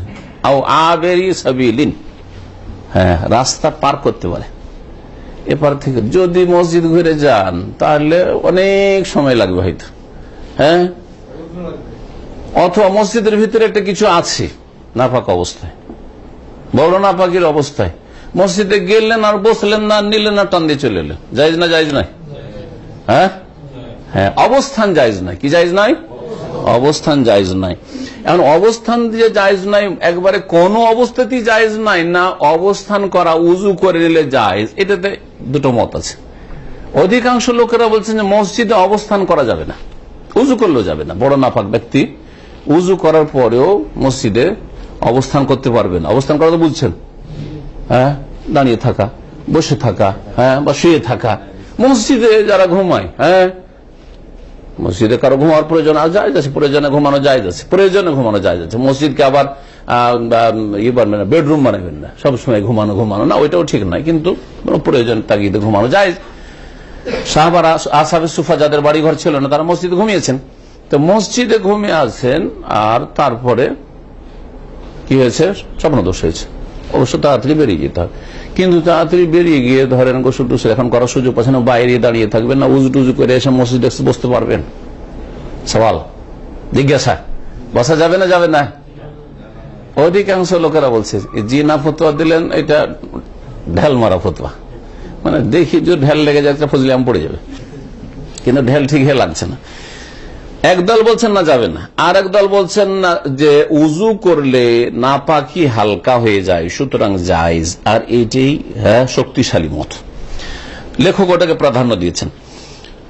বলছেন যে ওয়াহরুম আলাল মুহাদ্দিসের দ্বিতীয় কাজ যেটি বড় নাপাক ব্যক্তির উপর হারাম, সেটা বলছে যে নাপাক ব্যক্তির উপর বড় নাপাকি হাদাসান আকবার, বড় নাপাকি রয়েছে, মিন জানাবাতিন, গোসল ফরজ স্বপ্নদোষের কারণে বা সহবাসের কারণে, আও হাইজিন বা মাসিকের কারণে, আও নেফাসিন অথবা নেফাস, প্রসূতি রক্তের কারণে। কি হারাম? আর লুবসু ফিল মসজিদে, মসজিদে অবস্থান করা হারাম, বেগাইরে উযুন, বিনা উযুতে। তাহলে বুঝা গেল, লেখক বলতে চাইছেন যে উজু করে যদি মসজিদে কিছুক্ষণ প্রয়োজনে বসে তাহলে জায়েজ। এটা কখন প্রয়োজন হবে? হেফজখানা অনেক জায়গায় মসজিদে আছে, এখানে বিশেষ করে হেফজখানাগুলি কোথায়? মসজিদে, মসজিদে হালাকা, ছেলেদেরও আর মেয়েদেরও। এখন বা আরবি আমাদের বক্তব্য হয়, বিভিন্ন মসজিদে বক্তব্য হয়, আর মহিলাদের বসার ব্যবস্থা আছে, আরবি শেখদের হয়, আমাদেরও হয় বিভিন্ন মসজিদে। এই আগামী শনিবার ধরে এক মসজিদ আছে, ফ্যামিলি ব্যবস্থা আছে, বৃহস্পতিবার বা তারপরে শনিবারও আছে। এই মসজিদে যে প্রোগ্রামগুলি আছে, ফ্যামিলি নিয়ে আসবেন, আপনার ফ্যামিলি নাপাক অবস্থায় আছে, মাসিক অবস্থায়, হ্যাঁ, বা প্রসূতি অবস্থায়, এই অবস্থায় আছে। অধিকাংশ লোকেরা ফ্যামিলিকে নিয়ে আসে না। না, সঠিক মত হচ্ছে যে উজু করে নিলে মসজিদ অবস্থান করা জায়েজ। তাহলে কোরআনের একজন ছাত্রী 1 সপ্তাহ তার মাসিক থাকবে, আর হালাকাতে ওকে যেতে হবে, হালাকা 1 সপ্তাহ বন্ধ রাখবে। 2-3 দিন আগের খবর, এক পরিবার জিজ্ঞেস করছে যে আমার মেয়ে এরকম মসজিদে বসবে, তো মসজিদে গিয়ে বসে না, বাইরে বসে আছে, তো কি করবো? হালাকায় গিয়েছে। তাই বললাম যে উজু করে নিতে বলেন আর ভিতরে ঢুকে যেতে বলেন, ওখানে আরবি যারা সৌদি মহিলা ছিল মশলা কিন্তু জানে, ওরা বলছে যে মশলা তারা জানে।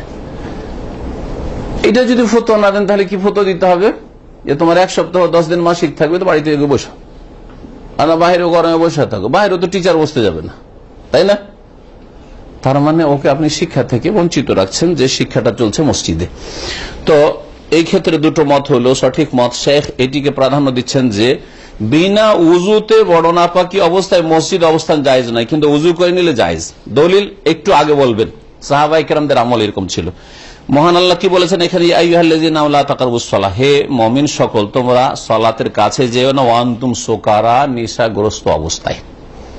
যখন তোমরা নেশাগ্রস্ত অবস্থা থাকবে, কেউ যদি নেশার অবস্থায় থাকে তাহলে মসজিদে যাবে না। এই আয়াতটি ওই সময়গুলিতে নাযিল যখন মদ হারাম হয়নি, মদ পুরোপুরি হারাম হয়নি। দ্বিতীয় স্তর ছিল যে কেউ যদি মদ খায় আর নেশাই থাকে তাহলে নেশার অবস্থায় মসজিদে আসতে পারবে না।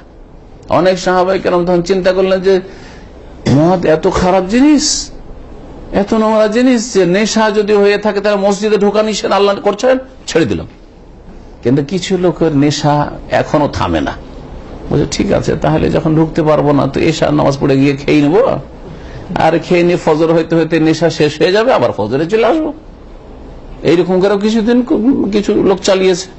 তারপরে ফাইনাল তৃতীয় স্তরের আয়াত নাযিল হলো। আগামী সপ্তাহে তাফসীরে এই আয়াতগুলো সূরা মায়েদায় আসছে আমাদের। তো আল্লাহ রাব্বুল আলামিন বলছেন নেশাগ্রস্ত অবস্থায় তোমরা নামাজের কাছে যেও না মুমিন, হাত্তা তাআলামু মা তাকুলুন, যতক্ষণ পর্যন্ত যা তোমরা বলছো তা উপলব্ধি না করতে পারবে। হুঁশ হয়ে আছে, নেশা নেই, এটা বুঝার লক্ষণ কি? যা বলছেন বুঝে সুঝে বলছেন, মাতলামি করছেন না। ওয়ালা জুনুবান, আর তোমরা সালাতের কাছে যাবে না জুনবি অবস্থায়, মানে গোসল ফরজ থাকা অবস্থায়। ইল্লা আবিরি সাবিলিন, তবে রাস্তা অতিক্রমকারী হলে অসুবিধা নেই। এবার বুঝলেন? মসজিদ দিয়ে তাহলে কি করতে পারেন? রাস্তা অতিক্রম, এপার থেকে ওপারে যেতে পারেন, অথবা মসজিদে ঢুকলেন আর একটা হয়তো ওই ঝাড়ু দেওয়া মেশিন আছে, আজকাল মেশিনের যুগ, সেই মেশিন না, আমাদের দেশে তো ঝাড়ু আছে, ঝাড়ুটা নিতে হবে, একটা কিছু নিতে হবে, মোট কথা তো নিতে পারেন। হাত্তা তাগতাসু, কতক্ষণ পর্যন্ত? যতক্ষণ গোসল না করে নেবে। সূরা নিসার আয়াত নম্বর 43। আই লা তাদখুল মসজিদা, নামাজের কাছে যেতে পারবেন, তার মানে মসজিদে প্রবেশ করবে না, লিল বাকায়ে ফিহি, সেখানে অবস্থানের জন্য, কারণ নামাজ পড়লে মসজিদে অবস্থান করতে হয়। ওয়ালি কাউলিহি সাল্লাল্লাহু আলাইহি ওয়াসাল্লাম আয়েশা, আয়েশা রাদিয়াল্লাহু তাআলা আনহাকে নবী সাল্লাল্লাহু আলাইহি ওয়াসাল্লাম বলেছিলেন। তাহলে হাদিসের দলিল একটা শুনেন। লাম্মা হাজা, যখন তার মাসিক ঋতু এসেছিল, ইফ আলী মা ইয়াফুল হাজ, হজ বিদায় হজে গেছেন নবী করিম সাল্লাল্লাহু আলাইহি ওয়াসাল্লাম, আর তার সাথে মা আয়েশা রাদিয়াল্লাহু আনহা ছিলেন। আয়েশা রাদিয়াল্লাহু তাআলা আনহা মক্কায় পৌঁছলে মাসিক চলে আসে। মাসিক চলে আসলে তখন কান্না শুরু করে দিলেন, হাই রে কি হলো, কাঁদছেন বসে বসে।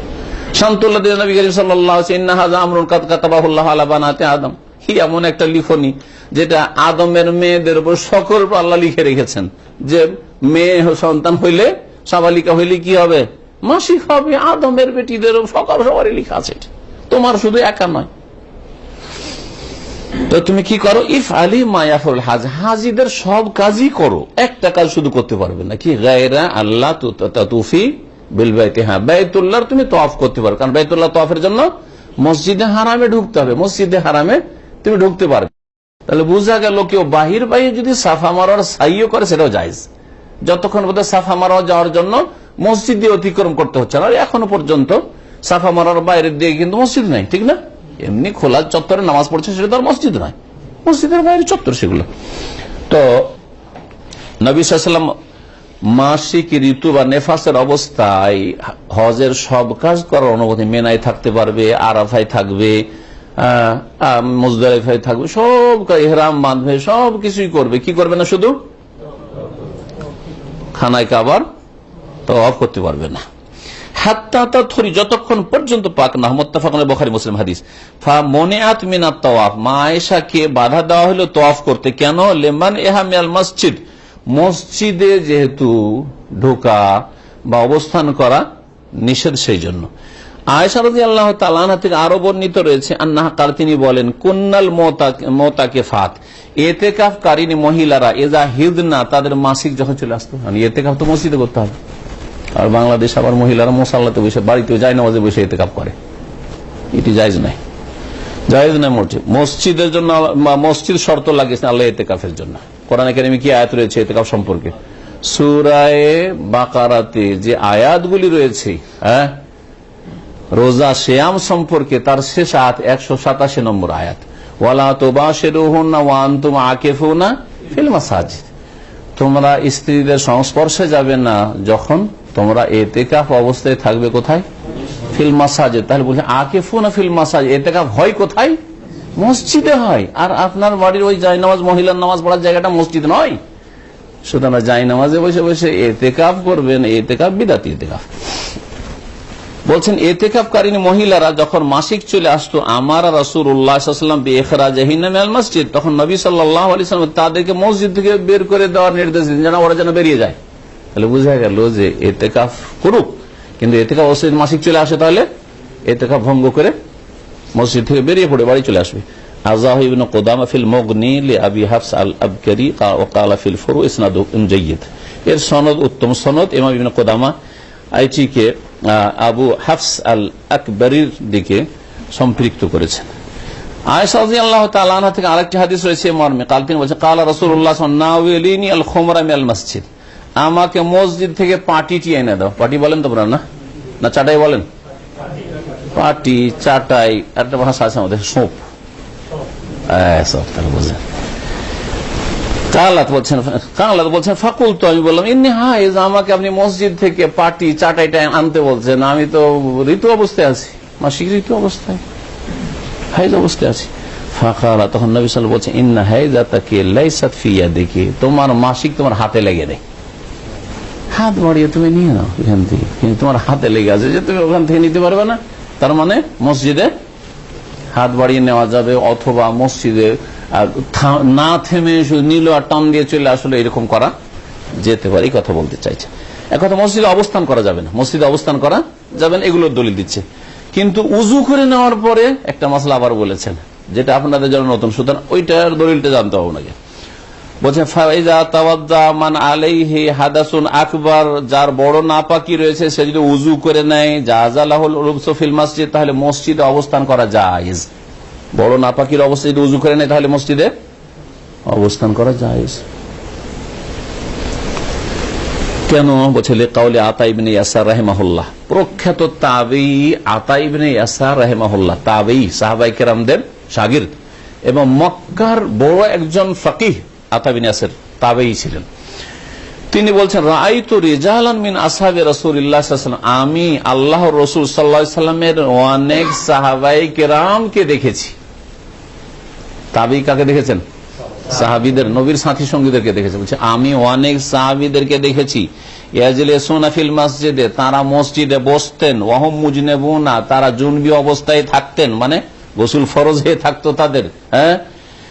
কখন কিভাবে বসতেন? ইজা তাওয়াদ্দাউ ওযু আস-সালাতে, যখন নামাজের মতো করে উযু করে নিতেন, নামাজের মতো করে উযু করে নিলে তারা মসজিদে বসতেন সাহাবায়ে কেরামরা। হাদিস কোথায় রয়েছে? বলছে রাওয়াহু সাঈদ ইবনে মানসুর বিইসনাদিন হাসান, ইমাম সাঈদ ইবনে মানসুর তার একটি কিতাব রয়েছে সুনানে সাঈদ ইবনে মানসুর, সেই সুনানের কিতাবে উত্তম সনদে বর্ণনা করেছেন উযু করে নিলে জায়েজ। বড় নাপাকি তো দূর হয়নি, গোসল ফরজ হয়ে আছে, উযু করে নিলে জায়েজ, আর উযু না করলে জায়েজ নয়। এর হিকমত কি? বলছেন আল হিকমাতু মিন হাযাল উযু, এই উযুর রহস্য হচ্ছে তাখফিফুল জানাবাতে, নাপাকিকে হালকা করা, হালকা হয়ে যায়। আর এটা অনুভূত, নাপাকি উযু করলে হালকা হয়ে যায়, এটা আপনি অনুভব করবেন। স্বপ্ন দোষের পরে অথবা স্বামী স্ত্রী সহবাসের পরে, আপনারা সবাই বিবাহিত প্রায়, আর যারা বিবাহিত নন তাদেরও স্বপ্ন দোষ হচ্ছে, সব স্বাভাবিক মানুষ। যদি প্রথম রাতে আপনি সহবাসের পরে উজু টুজু করে ফ্রেশ হয়ে যান, তো যদি ভালো করে খেয়াল না রাখেন ফজরের সময় আপনার খেয়াল হবে না যে আমার গোসল বাকি আছে। এমন হালকা হয়ে যায় শরীরটা, এমন সক্রিয় হয়ে যায়, আর এমন হয়ে যায় মানুষের অবস্থা যে কি মনে হয়, যে মনে হয় পাকি আছে, কিন্তু বিনা উজুতে থাকলে একেবারে মুর্দা মুর্দা মনে হয়। তাহলে হালকা হয়, উজু করলে কি হয়, নাপাকি অপবিত্র হালকা হয় নিশ্চিত। ওয়াকাযালিকা ইয়াজুজু লিল মুহাদ্দিস হাদাসান আকবার আন ইয়ামুররা বিল মাসজিদ লিমুজাররাদিল উবুর মিনহু, এইরকমই বড় নাপাকির জন্য, বড় নাপাক ব্যক্তির জন্য নাপাকি অবস্থায় মসজিদ দিয়ে শুধু অতিক্রম করা যায়, এটা একটু আগে বললাম। অতিক্রম করা, এপার থেকে ওপার যাওয়া, আও ইয়াদখুলা লিহাজাতিন মিন গায়রি জুলুসিন, অথবা কোন প্রয়োজনে মসজিদে ঢুকলো আর ঢোকার পরে বেরিয়ে চলে আসলো। লিকাউলিহি তাআলা, মহান আল্লাহ বলেছেন, ইল্লা আবিরি সাবিলিন, নামাজের কাছে তোমরা যেতে পারবে না নাপাক অবস্থায়, তবে মসজিদে অতিক্রম করতে পারো। কোরআনে কারীমের আয়াত, সূরা নিসার আয়াত নম্বর 43। আবিরি সাবিল মানে কি? মুতাজাওয়িজিনা ফিহি লিল খুরুজ মিনহু, সেটা পার করার জন্য, সেখান থেকে বেরিয়ে মসজিদ থেকে বেরিয়ে যাওয়ার জন্য, পার করার জন্য। ওয়াল ইসতিসনা মিনান নাহি ইবাহাতুন, আর নিষেধাজ্ঞার পরে যদি আল্লাহ ব্যতিক্রম কিছু বর্ণনা করেন তার মানে সেটা মুবাহ জায়েজ। এখানে আলোচনা শেষ হলো, আর আশা করি এই সম্পর্কে মোটামুটি যথেষ্ট আলোচনা হয়েছে, আর আপনারা আশা করি বুঝেছেন। আল্লাহ পাক রব্বুল আলামিন যেন দ্বীন সম্পর্কে জ্ঞান অর্জনের তৌফিক দান করেন এবং সেই মোতাবেক চলার তৌফিক দান করেন, কোরআন এবং হাদিস মেনে চলার তৌফিক দান করেন, নবী করিম সাল্লাল্লাহু আলাইহি ওয়াসাল্লামের তরিকায় চলার তৌফিক দান করেন। আল্লাহ পাক অন্তরকে পাক করার তৌফিক দান করেন, শরীরকে পাক রাখার তৌফিক দান করেন। আল্লাহ পাক তার ইবাদত বন্দেগীর তৌফিক দান করেন। আমাদের গুনাহ খাতা আল্লাহ মাফ করেন, জান্নাতুল ফিরদাউস নসিব করেন। ওয়া সাল্লাল্লাহু ওয়া সাল্লাম আলা নবিয়িনা মুহাম্মদ ওয়া আলা আলিহি ওয়া সাহবিহি আজমাইন। আমাদের মোবাইলের ভিতরে যদি কোরআনের সফটওয়্যার থাকে তাহলে কি মোবাইল সাথে করে টয়লেটে নিয়ে যাওয়া যাবে? মোবাইলে যদি কোরআনের সফটওয়্যার থাকে তাহলে মোবাইল বাথরুমে নেওয়া যাবে কিনা, যদি বাইরে রেখে যেতে পারেন, নিরাপত্তা থাকে, তাহলে বাইরে, যেমন বাসাতে নিজের বাড়িতে আসেন তাহলে রেখে যাবেন। আর যদি সফরে হয়, বাইরে হয়, মসজিদ হয়, তাহলে সেখানে রেখে গেলে তো হারিয়ে যাবে। এই ক্ষেত্রে জায়েজ রয়েছে, এই ক্ষেত্রে জায়েজ রয়েছে, সেটা যেন স্ক্রিনে না থাকে, স্ক্রিনে জাহের হয়ে কোরআন, হ্যাঁ বন্ধ থাকলেও যদি পারেন তো রেখে যাবেন যথাসাধ্য। অফিসে মোবাইল রেখে যেতে অসুবিধা নেই, আপনার হয়তো পার্সোনাল অফিস, অথবা বাড়িতে রেখে যেতে অসুবিধা নেই, কেন পকেটে নিয়ে আপনি যাবেন, ওতে কোরআন লোড করা আছে, কিন্তু জায়েজ আছে, জায়েজ আছে, স্ক্রিনে যেন জাহের না থাকে। হ্যাঁ,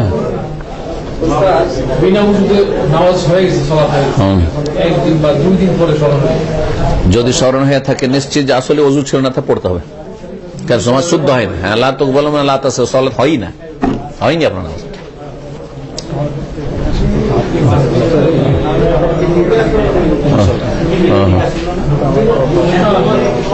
বাথরুমের ভিতরে গোসলখানা, আমাদের ভাই জিজ্ঞেস করেছেন, বাথরুমের ভিতরে যদি গোসলখানা হয়, ওযু করার সময় ওখানে ওযু করছেন, এই ক্ষেত্রে দুটি সমাধান। একটা সমাধান হচ্ছে যে যখন প্রথম ঢুকবেন তখন বিসমিল্লাহ বলে ঢুকে যাবেন, আর ওযু করে চলে আসবেন একটু আগে, হ্যাঁ বিসমিল্লাহ বলুন, এটা সবচেয়ে ভালো। ইবনে জাবরিন এই ফতোয়া দিয়েছেন।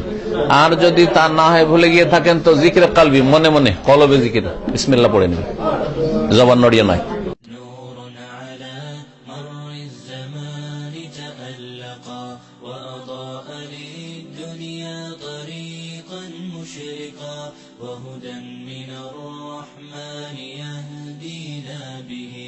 الصالحات وللمكارم والتقى نور على مر الزمان تألقا وأضاء للدنيا طريقا مشرقا وهدى من الرحمن يهدينا به للصالحات وللمكارم والتقى هذا كتاب الله أعذب منهل أنعم به من مورد لمن استقى قد صانه رب العباد بحفظه وحماه حتى لا يضيع ويخلقا.